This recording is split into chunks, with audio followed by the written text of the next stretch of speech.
Math ultra 1.0 में आपका स्वागत है ए कुमार सर द्वारा।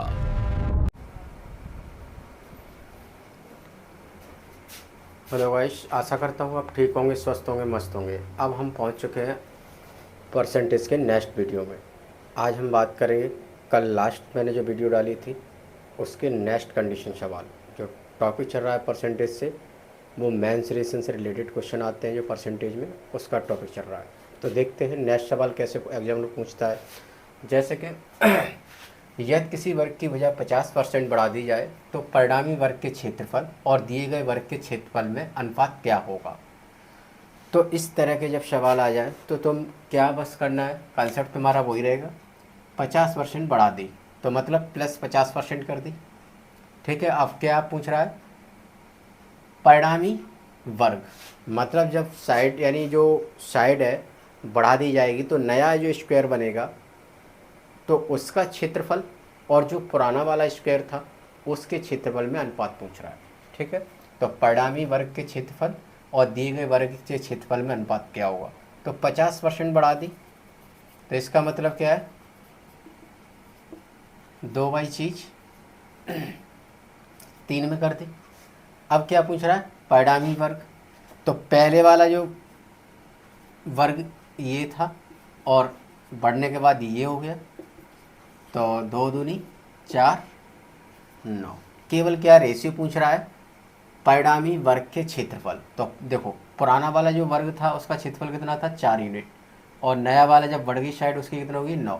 तो इसका आंसर क्या होगा, क्योंकि हमें रेशियो किसका हो, परिणामी वर्ग, तो यानी इसीलिए 9:4, यही मेरा आंसर। बात करते हैं, एक आयत की लंबाई 30% बढ़ा दी जाए और चौड़ाई 20% कम कर दी जाए। तो बस तुम्हें बस इतना ही पढ़ो, इस तरह के मेंसुरेशन कोई सवाल है तो बस तुम्हारा कंसेप्ट वही, 30% बढ़ा दी तो इसका मतलब क्या है, 10 की चीज़ कितने में, 13। क्या बढ़ाई, लंबाई, यानी ये किसका रेशियो है, लंबाई का। पहले लंबाई 10 यूनिट थी और अब कितनी हो गई, 13 यूनिट। फिर उसके बाद क्या है, 20% उसकी चौड़ाई कमी कर दी। तो 20% क्या है, चौड़ाई में कमी कर दी। तो 20% में 1/5, तो 5 की चीज़ 4 में, ठीक है। तो इन दोनों का मल्टीप्लाई कर दो। क्यों मल्टीप्लाई करेंगे, क्या पूछा, क्षेत्रफल पर क्या प्रभाव पड़ेगा। क्षेत्रफल हमने क्या बताया था, क्षेत्रफल कोई भी आकृति होती है हमेशा लंबाई और चौड़ाई का गुणा कर दो, वही क्षेत्रफल होता है किसी भी आकृति का, ठीक है। तो ये हमारी लंबाई है और ये हमारी क्या है, चौड़ाई का रेशियो है, तो इसलिए हम दोनों का मल्टीप्लाई कर दो, 10 पन्ना 50, ठीक है। और इन दोनों का गुणा कर दो, 13 चक 52। तो ये बताओ पहले क्षेत्रफल कितना था, 50, और अब कितना है, 52, तो बढ़ गया, कितना बढ़ा, 2। परसेंटेज में आंसर पूछा तो भाग किसका दोगे, हमने बताया हमेशा पहले ही डबल नंबर संख्या का, 50 गुणा 100, 50 दूनी 100 बराबर 4% ही क्या हो गई, वृद्धि, यानी 4% अधिक। तो कौन सा ऑप्शन है ये। तो जो नया आयत होगा उसके क्षेत्रफल में क्या है, 4% की वृद्धि।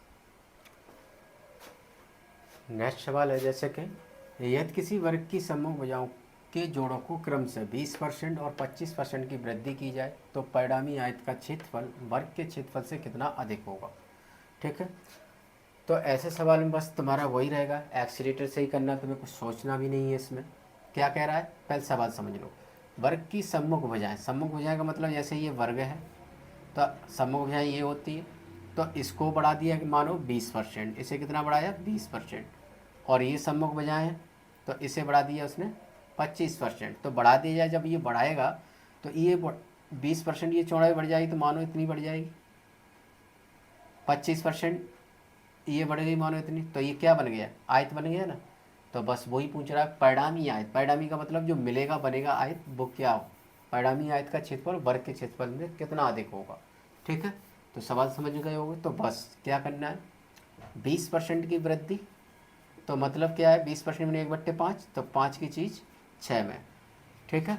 सम्मुख बजाय अब हमने ये चाहे एल मान लो इसे, चाहे बी मान लो वर्ग की, ठीक है। उसके बाद 25% की वृद्धि की है दूसरी सम्मुख भुजा में, तो 4 की चीज़ 5 में। तो परिणामी आयत का क्षेत्रफल वर्ग के क्षेत्रफल से कितना अधिक होगा, तो इन दोनों का क्या है, मल्टीप्लाई कर दो, 5 चौक 20, 6 पंजे 30, तो ये बताओ कितना अधिक है, पहले कितना था 20, वर्ग का क्षेत्रफल कितना था 20, अब ये कितना है 30 आयत, तो कितना अधिक है 10, और वर्ग के क्षेत्रफल से इसी तो इसका मतलब हमेशा इसी से भाग देना है।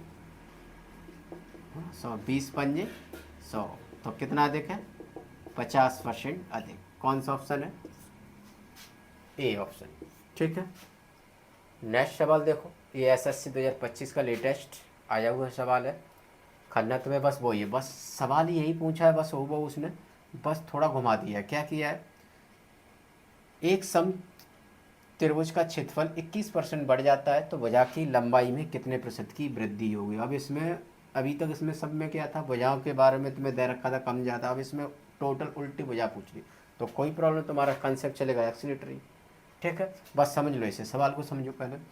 सम त्रिभुज क्या होता है, जिसकी तीनों भुजाएं कैसी हो, बराबर होती हैं, तो ये हमारा क्या है सम त्रिभुज है। अब इसका क्षेत्रफल कितना बढ़ा दिया है, अब इसकी ये जगह बढ़ा दी है सम, ये बढ़ा दिया। ठीक है, केवल एरिया, अब जगह अंदर बढ़ गई। ठीक है, तो अब जब बताओ अगर जगह बढ़ेगी तो जाहिर सी बात है ये साइडें बढ़ेंगी तभी तो ये अंदर की जगह ज़्यादा होगी। तो बस वही तो पूछ रहा है, भुजा की लंबाई कितने प्रतिशत की वृद्धि हुई तब ये क्षेत्रफल इतना बढ़ा।